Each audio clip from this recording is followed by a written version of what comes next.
20h sur les antennes de la télé Futur Média. C'est parti pour le sommaire de ce journal.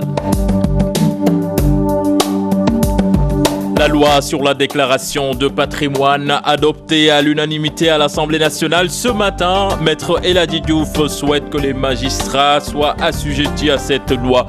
Vous l'entendrez dans ce journal. Une nouvelle ambassade turque sur la corniche. Les riverains n'en veulent pas. Ces étudiants, pour la plupart d'entre eux, dénoncent ce qu'ils appellent une agression maritime. Et puis le cri du cœur des populations de l'Abgar, cette localité qui se trouve dans le département de Linguère, manque d'eau et d'électricité.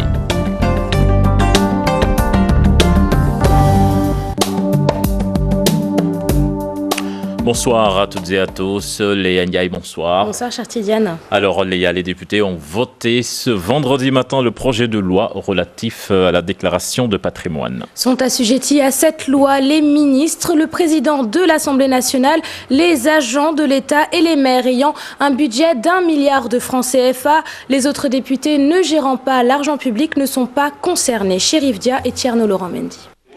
Hormis le président de l'Assemblée nationale et le questeur, les autres députés ont finalement été exclus de la liste des personnalités assujetties à la loi sur la déclaration de patrimoine. C'est vrai que si on se base sur le code de transparence que nous avons déjà voté, tous les élus doivent faire la déclaration de patrimoine, y compris donc, les députés, les conseillers municipaux, départementaux et régionaux. Maintenant, il y a un débat en disant que les députés ne gèrent rien, d'autres disent que non, il peut être sous influence de lobby, mais en tout état de cause, moi je pense qu'il faut avancer. Malheureusement, c'est une loi que nous allons voter, mais qui est un peu incomplète, d'autant plus que les députés n'en font pas partie. Je considère que même si les députés ne gèrent pas de deniers publics, les députés occupent des positions d'influence. Les députés peuvent subir des pressions de lobby. Le député simple n'est ni un administrateur de crédit, ni un ordonnateur de dépenses. Donc c'est pourquoi en fait la loi telle que présentée ne vise ni les députés ni donc d'autres catégories. Une loi votée à l'unanimité par les parlementaires. Désormais, les personnalités de l'État gérant un budget d'1 milliard de francs CFA sont soumises à la déclaration de patrimoine à l'OFNAC. Il vise les ministres, les dirigeants de l'Assemblée, en particulier le président de l'Assemblée nationale, le questeur de l'Assemblée nationale, également tous ceux qui sont au niveau des régies financières, les comptables publics, les administrateurs de crédit, ordonnateurs de dépenses et les administrateurs de recettes. Dans un premier temps, l'OFNAC va traiter les dossiers de 3000 personnes assujetties à cette loi, répondant à une directive de l'UEMOA portant code de transparence dans la gestion des finances publiques. Toujours à propos de cette loi sur la déclaration de patrimoine, le député Maître Elhadji Diouf réagit. Il souhaite que les magistrats soient aussi assujettis à cette loi. C'est pour, selon lui, éviter à ce qu'il soit exposé à la corruption. Maître Elhadji Diouf, que je vous propose de suivre, toujours au micro de Chérif Dia et Tierno Laurent Mendy. Les magistrats, pas tous les magistrats, mais les procureurs généraux, les chefs de juridiction qui tranchent de litiges qui dépassent des milliards. Autant on demande à cela que j'ai des budgets de plus d'1 milliard de se soumettre à la déclaration. Vous savez que les litiges devant les tribunaux peuvent dépasser 1000 millions de milliards. Et en ce moment-là, ceux qui tranchent ces litiges doivent aussi faire des déclarations de patrimoine. Pas tous les magistrats, bien sûr. Parce que c'est encore bien sacré, avec des gens honnêtes, mais dans tous les cas, il y a des brigadeuses. Tous les magistrats ne sont pas forcément des gens honnêtes. Maître Elhadji Diouf, avocat et député à l'Assemblée nationale. Alors Léa, qu'en pensent nos concitoyens? Eh bien, cette mesure est appréciée de certains Sénégalais, en particulier des étudiants qui saluent la transparence du gouvernement. Ils vont même jusqu'à proposer aux autorités d'imiter le modèle français en matière de bonne gouvernance. Daouda Sow et Modou Diop. Le vote de la loi relative à la déclaration de patrimoine des autorités qui gèrent les deniers publics, une initiative bien appréciée des Sénégalais rencontrés, une preuve de transparence pour beaucoup. C'est une bonne initiative d'élargir la déclaration du patrimoine. Auparavant, on se limitait seulement au président de la République, au président de l'Assemblée nationale, au président du Conseil économique et social. Je pense que ce ne sont pas ces présidents seulement qui gèrent les deniers publics. Ce que je ne comprendrais pas, c'est qu'une personne soit nommée, ou bien soit élue à la tête d'une institution, ou bien d'un poste, ou bien d'une agence, et que ce dernier, au finish, qu'il ne soit pas mise en examen. Toute personnalité en charge de plus d'1 milliard de capital est soumise à l'autorité de cette loi. C'est le cas des ministres, directeurs et autres autorités. Les ministres sont chargés d'exécuter les crédits budgétaires de l'État. Il faut que le gouvernement, l'ensemble des ministres fassent des déclarations de patrimoine, l'ensemble des personnes qui occupent des agences, n'est-ce pas, l'ensemble des personnes qui occupent les plus hautes fonctions dans ces pays, des institutions, les directions, les ports, le port autonome. Le modèle français cité en exemple dans la gestion des affaires publiques, une charte de bonne gouvernance proposée.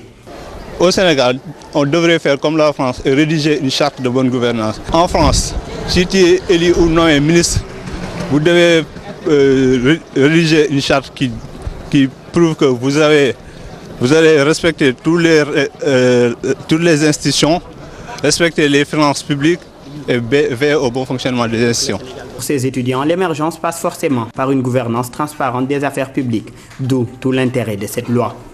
Daouda Sow, merci Léa. En marge de ce vote à l'Assemblée nationale, Modou Diagne Fada donc s'est félicité de la décision du chef de l'État concernant la revue du code électoral. Le représentant du PDS dans la commission technique de la revue du code électoral assure que son parti est prêt à aller aux élections locales du 29 juin. Nous l'écoutons au micro de Chérif Dia. De bonnes mesures qui sont contenues dans les décisions du président de la République ou du gouvernement. C'est d'abord l'allègement du dossier, avec le casier judiciaire qui n'est demandé qu'après l'élection.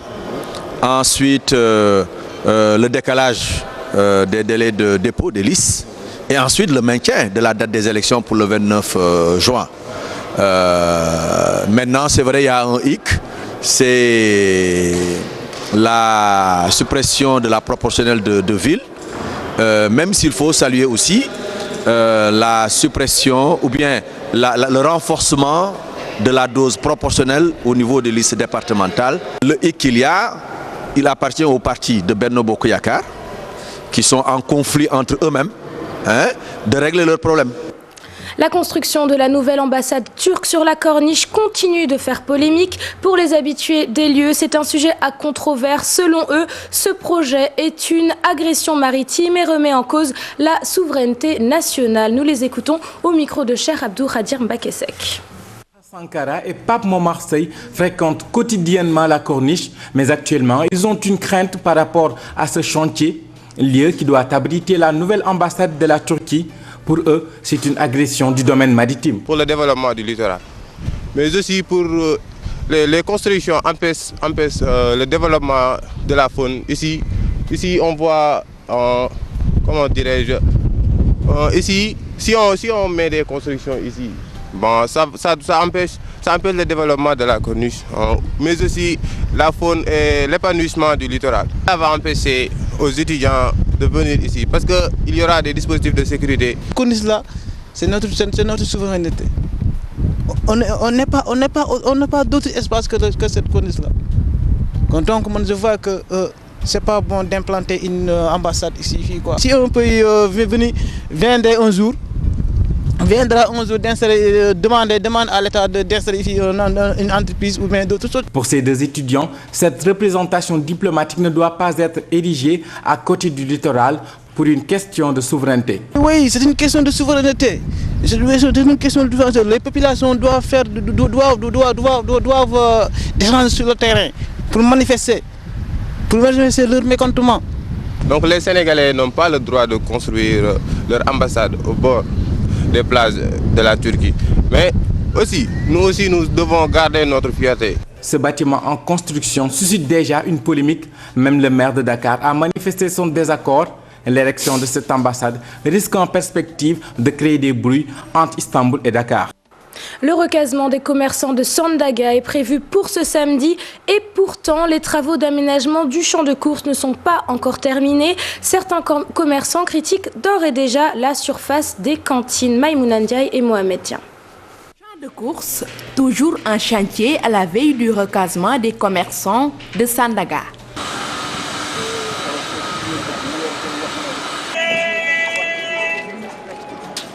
Cet homme, une des victimes de l'incendie du marché Sandaga, surpris, il est par l'avancement des travaux. Quand j'ai entendu le maire de Dakar dire que tout est fin prêt, je m'attendais à autre chose. Là, je peux vous dire qu'il reste beaucoup à faire. Il trouve même trop étroit la surface des cantines. Les responsables des travaux m'ont dit que chaque cantine mesure 1,30 m². C'est trop petit, surtout pour nous, tailleurs.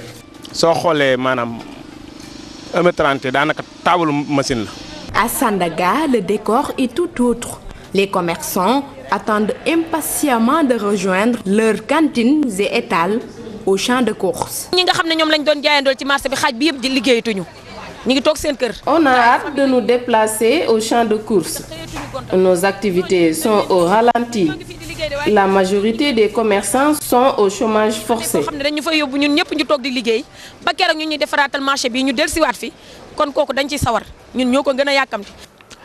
Direction Linguère, dans la communauté rurale de Lagbar, une localité qui manque de tout, plus particulièrement de l'eau et l'électricité. Les populations lancent son appel aux autorités. C'est un reportage signé notre correspondant sur place, Modumbaï.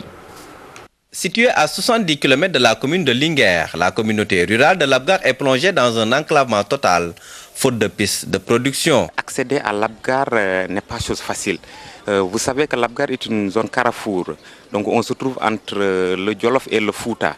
Et les chauffeurs ont tous les problèmes du monde pour parvenir à Labgar à cause donc de ces routes presque impraticables. C'est pourquoi nous demandons aux autorités, vraiment nous lançons un appel que ces autorités nous viennent en aide. De l'électricité, les populations de Labgar n'en bénéficient que 3 heures par jour, car la localité n'est pas raccordée au réseau électrique. Aujourd'hui, les moteurs sont en panne.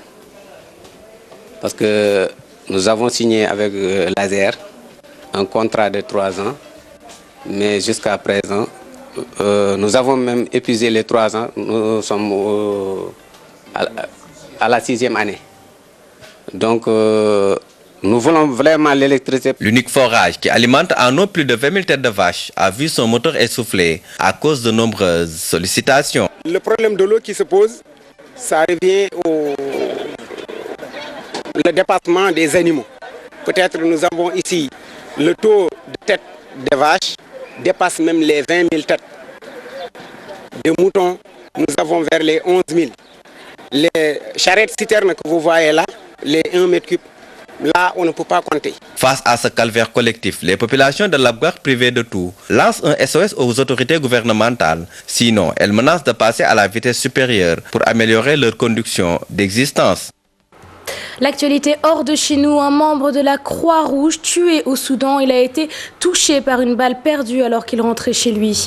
À Tripoli, 2 roquettes se sont abattues sur la piste d'atterrissage de l'aéroport. Des vols ont été suspendus. Et puis en France, l'Hexagone suspend l'essentiel de sa coopération avec la Russie. Le tour de l'actualité internationale avec Ndeye Awabey.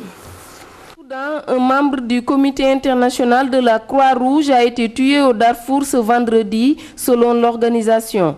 Najmadine Bichara, qui travaillait dans un des entrepôts de la Croix-Rouge, a été touché par une balle perdue alors qu'il rentrait en voiture chez lui. Auparavant, Bichara aurait même échappé à une embuscade de retour d'une visite dans une ville au nord d'El Fasher. À Tripoli, 2 roquettes se sont abattues ce matin sur une piste d'atterrissage de l'aéroport, provoquant des dégâts et la suspension des vols jusqu'à samedi. Depuis la chute du régime de Muammar Kadhafi en octobre 2011, l'aéroport de Tripoli est sous le contrôle d'ex-rebelles de Zenten, une ville située au sud-ouest de Tripoli. Les autorités de transition ont échoué jusqu'ici à dissoudre ou désarmer ces activistes. La France suspend l'essentiel de sa coopération militaire avec la Russie. L'information est donnée par le ministre français de la Défense Jean-Yves Le Drian. Il a également proposé à ses partenaires européens l'envoi de 4 avions de combat afin d'assurer la continuité de la mission de l'OTAN. Interrogé à ce sujet lors d'une conférence de presse à Bruxelles, François Hollande a assuré qu'il ne s'agissait sûrement pas d'une escalade militaire.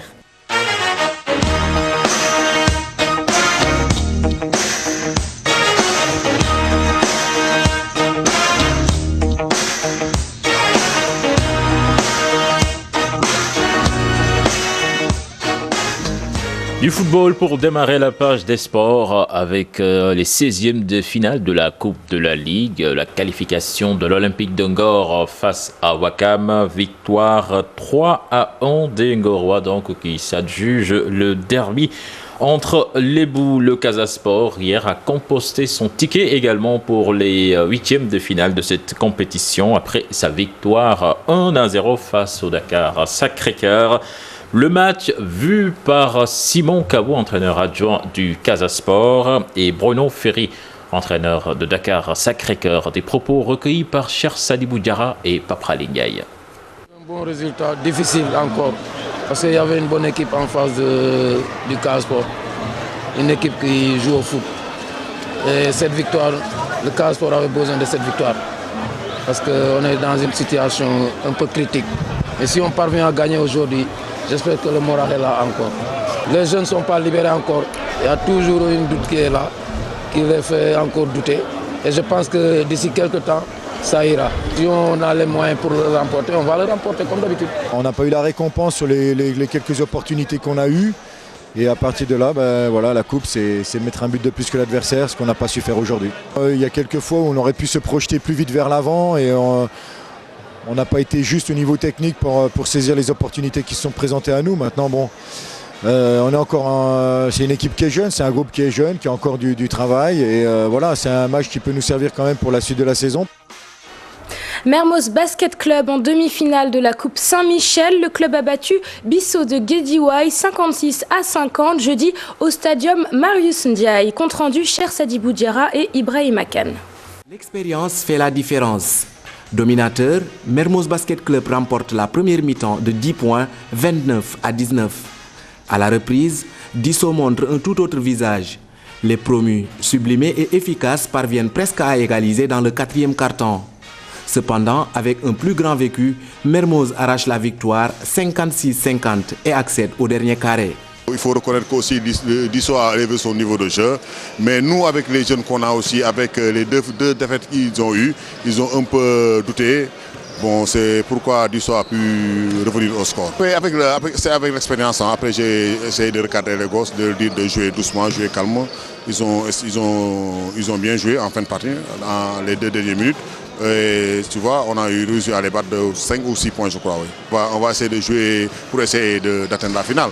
Mais à ce niveau-là, on risque d'être éliminé en demi-finale. Donc il y a beaucoup de boulot à faire. Bissau de Guédiouaï est toujours en apprentissage. L'entraîneur regrette la précipitation de ses joueurs. On n'a pas bien joué sur le plan offensif, organisation offensive.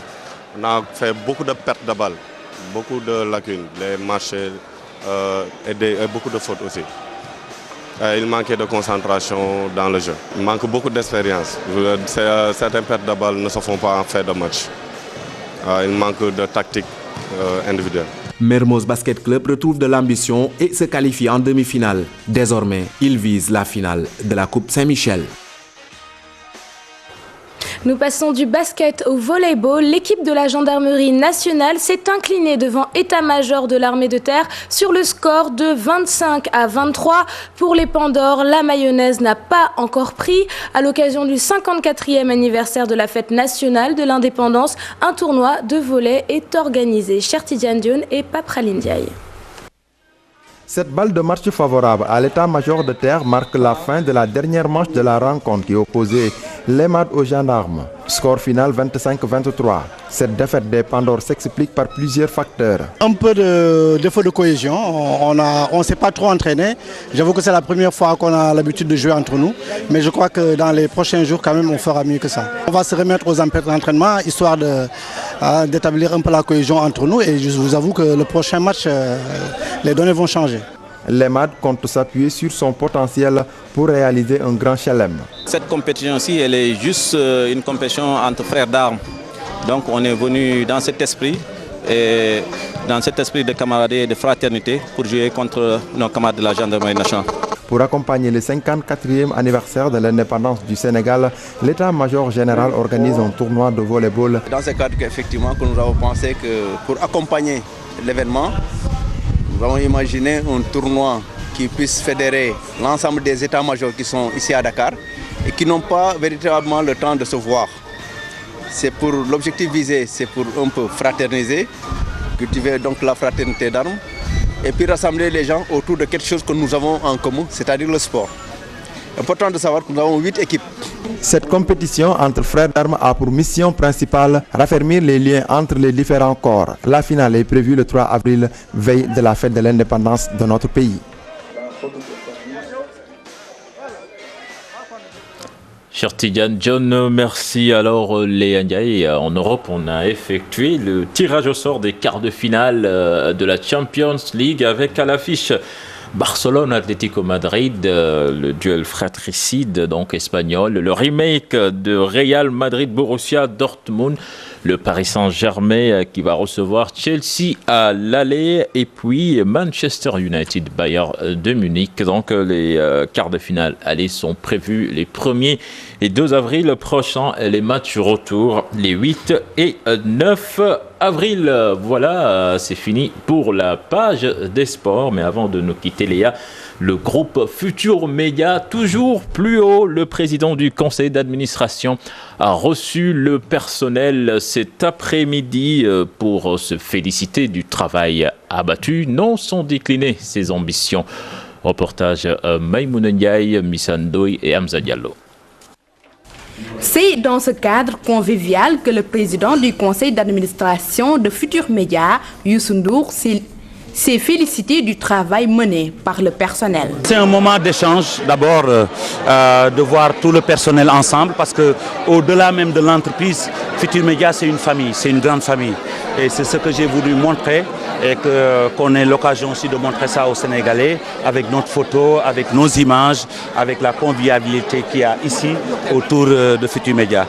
Ses ambitions, aller au-delà de 5 stations pour chaque support. Futur Média donc, va lancer sous peu une nouvelle radio dirigée par Boubacar Diallo, qui est une radio jeune, qui va vraiment prendre sa place. Ensuite, dans quelques semaines aussi, nous lançons 4 chaînes de télévision, plus TFM, qui vont être sur le satellite et tout. Ce sont des chaînes thématiques où nous avons déjà demandé à des grands responsables de Futur Média de commencer à travailler. Tout ce travail demande la complicité des supports existants. La formation du personnel est indispensable. Merci à vous, Maïmouna Ndiaye. Merci à toi, Léa. Merci, chère Tidiane. Voilà, donc c'est fini pour cette édition. Ne manquez surtout pas tout à l'heure les 100 ans de la Médina en document produit par la rédaction de TFM. À minuit, retrouvez Ibrahim Khan pour le bulletin d'information. Excellente suite de programme en compagnie de la TFM. Au revoir.